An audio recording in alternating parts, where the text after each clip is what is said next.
Ma'am, stop right there. Put your hands on the car. I'm not stealing. The president said I could have this food. Ma'am, step away from the exit. Y'all are harassing me for groceries. I didn't ring a thing up because it's free now. That's not how it works. Turn around, place your hands behind your back. No, you can't do this. Cuffing left wrist. This ain't over. Huh? In 2024, 41.7 million Americans were on food stamps. That's 12.3% of the population. 1 in 8 Americans. And out of those 12.3% Americans who are on food stamps, about 85% of them had jobs. They may have been seasonal jobs or low-paying jobs, but they did have jobs. The federal minimum wage in the United States is $7.25 an hour. It's been unchanged since 2009. And if a person works 40 hours a week, their salary at the end of the year is around $15,000. That's before taxes. After taxes, it's around $13,400. And that $13,400 doesn't include a retirement plan or any benefits. In 2022, the median rent for a one-bedroom apartment was $1,300. And in 2023, the median rent was $1,400. Now, this year, 2025, according to apartments.com, the median rent for a one-bedroom apartment is $1,545 a month. This alone makes it impossible for 12.3% of the population to keep a roof over their heads. Capitalism only works if people are willing to work minimum wage jobs. And if they don't work those minimum wage jobs, capitalism will fall apart. And the only way to keep this crappy system together is through food stamps and government subsidies. Before food stamps and government subsidies were implemented, capitalism failed. And we know this because of the Great Depression. And before the Great Depression happened, every decade we had a major catastrophic event happen in our economy. And it kept happening over and over again until everything came crashing down. It came to a head once the Great Depression hit. Capitalism fails. The government had to step in and intervene before capitalism destroyed its own workforce. Because capitalism, if left unchecked, it doesn't care about its workers. It doesn't care about the neighborhood or the environment. It just cares about turning a profit. If you save the workforce, you save capitalism. In 1933, Franklin D. Roosevelt formulated the New Deal, which put in effect food stamps and Social Security and other safety nets, also banking regulations like the FDIC and the SEC, so banks can take advantage of people. To slightly change the subject, just stay with me, we're going to talk about Trump's big, beautiful bill. The major reason why the government is shut down right now is because millions of Americans are going to lose their health care by next year. And another reason why the Democrats are refusing to sign this bill is because it also cuts SNAP benefits by $186 million. But the thing about that is, according to the Congressional Budget Office of May 2025, they only spend about $110 million on SNAP benefits.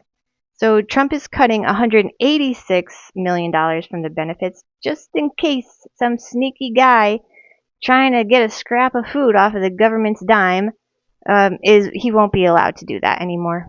Trump is using the government shutdown to eliminate SNAP benefits early, starting Saturday, 2 days from now. And in case you don't know, that's illegal. There is an emergency fund that Congress put aside on rainy days just in case the government shut down and people lose their benefits. There's an emergency fund for this very reason, and Trump is refusing to dip into it in order to save hungry children and families and disabled people. 24 states, as of now, 24 states are suing the federal government because of this, because it's very illegal. Why is it illegal for Trump not to send the next SNAP check? Well, it's because it's not his money.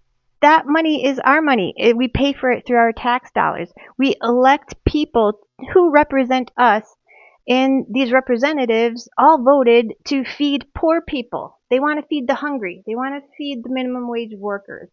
We voted for this. It's our money. That's what we want. And what we don't want is the federal government coming in and terrorizing minorities. I never voted for that.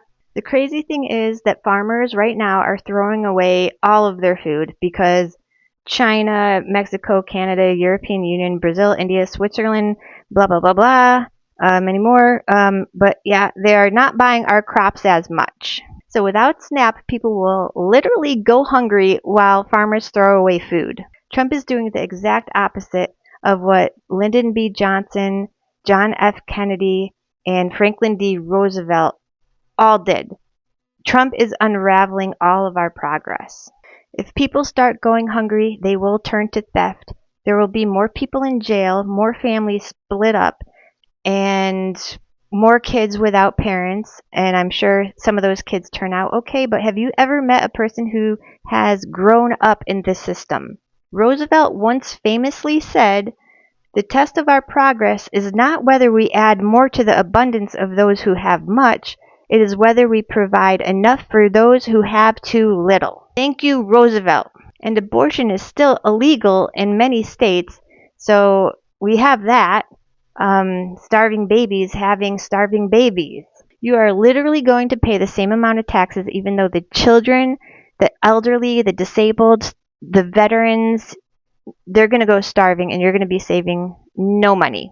We're going to be paying the same amount of taxes even though they got rid of the FDA, the FAA, the CDC, the USDA, and the EPA. The EPA, just so you know, is the branch of government that actually helps with air pollution and make sure factories aren't contaminating groundwater and to make sure things aren't contaminated in our food. All those things are gone because they label it as waste, fraud, and abuse, just like they did with the Department of Education.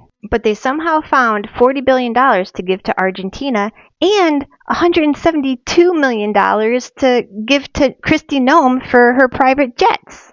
True story. $5 million a day to the National Guards who are deployed in blue states. And don't forget the $250 ballroom. And $3 million every time Trump plays golf, which is a whole lot. And the $10.4 million a day we give to Israel, and Israel is nice enough to provide free health care to their citizens. Our taxes won't be going down unless we earn over $460,000 a year. This video is mostly for my dad. I'm doing it for my dad. So, Dad, I just want you to know that watching this video, you will say, well, that's your opinion. I have my opinions. You could have your opinions. But I'm telling you, these are not my opinions. This all happened. These are facts. You don't have any facts because you watch Fox News. And Fox News is literally for entertainment purposes only. Fox News openly admits that it should be treated as commentary and entertainment, not actual news coverage. That way it could exercise its First Amendment rights and not get sued. This is actually true. Fox News is literally not real news. They said it themselves. There was a whole court case. Even the courts say it. Fox's own lawyers have repeatedly said in court that viewers should not expect literal truth from its primetime shows, even though those shows air on a news channel. So, Dad, you're going to be 82 years old, and you should know by now that history repeats itself. And we can easily stop history from repeating itself. All we have to do is learn history. But the thing is, Trump is whitewashing our museums. He's defunding schools unless they take the knee. He's defunding libraries.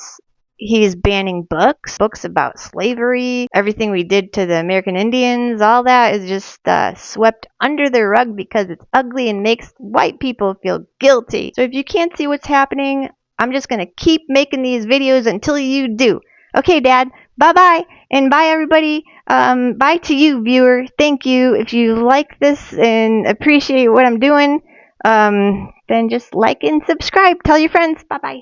Somebody to tell me they're lying right now because of what the do you mean that I'm not gonna get my SNAP benefits? What the do you mean?